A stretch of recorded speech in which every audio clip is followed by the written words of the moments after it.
तो hello guys, welcome to immortal math with Ashok. आज इस वाले लेक्चर में हम बताना चाहेंगे कि किसी भी वेरिएबल की पावर 0 1 क्यों होती है, 0 क्यों नहीं होती।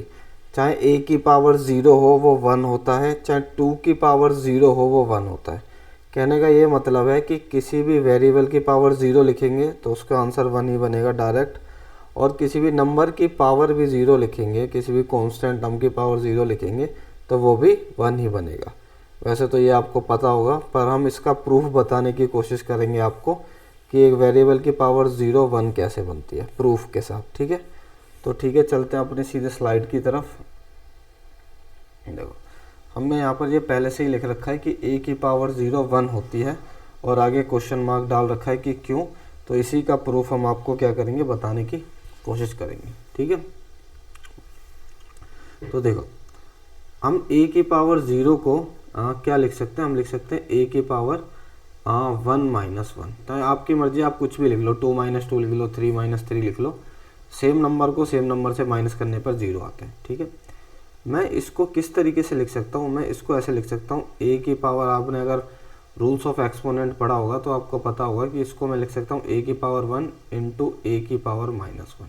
ठीक रहेगा, तो मैं इसको क्या लिख सकता हूँ, a की पावर 1 इंटू नेगेटिव पावर होती है तो डिनोमिनेटर में जाके वो पॉजिटिव पावर बन जाती है। ठीक है, ये भी आपने पढ़ा होगा कि किसी भी नंबर की नेगेटिव पावर पॉजिटिव बन जाती है अगर उसको मतलब न्यूमिनेटर को डिनोमिनेटर में ले जाएं और डिनोमिनेटर को न्यूमिनेटर में ले जाएं तो पावर चेंज हो जाती है। अगर मैं इसी को ऐसे लिखूँ 1 बाई a की पावर माइनस 2, तो ये क्या बन जाएगी, a की पावर 2 बाय 1 भी लिख सकते हैं इसको। ठीक है, ठीक है।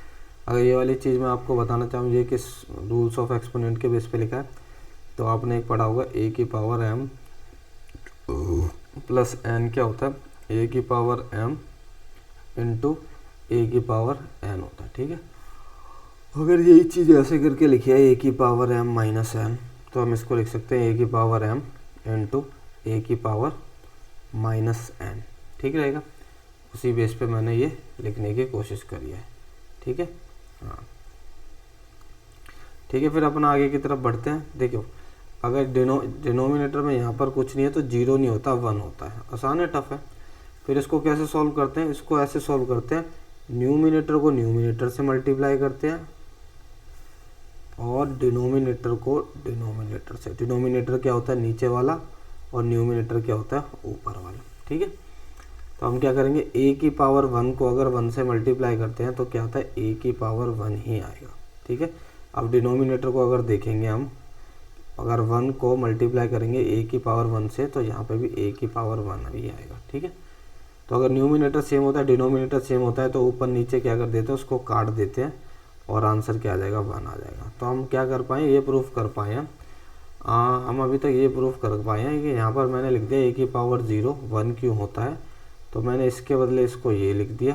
ठीक है, फिर मैंने आगे करके ये प्रूफ आपको बताने की कोशिश करी है। आसान रहेगा, टफ रहेगा। अब इसी चीज़ को एक क्या करते हैं, एक वेरिएबल के साथ, वो कांस्टेंट टर्म के साथ भी देख लेते हैं। ठीक है, तो अब मैं क्या लिख देता हूँ, मैं लिख देता हूँ यहाँ पे कि 3 की पावर 0 क्या होगा।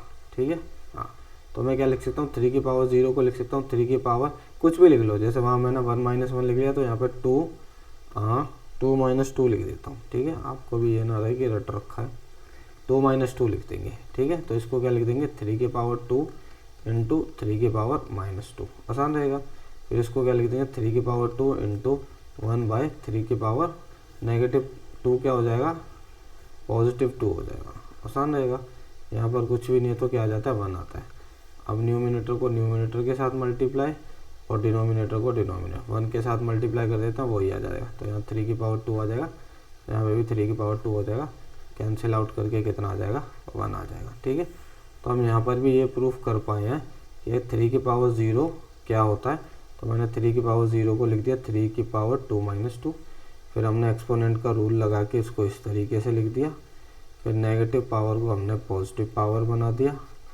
फिर हमने न्यूमिनेटर को न्यूमिनेटर से, डिनोमिनेटर को डिनोमिनेटर से मल्टीप्लाई कर दिया और ऊपर नीचे सेम नंबर आए। इस तरीके से आंसर क्या बन गया, 1 बन गया। ठीक है, इससे रिलेटेड अगर कुछ क्वेश्चन मैं आपको बताने की कोशिश करूं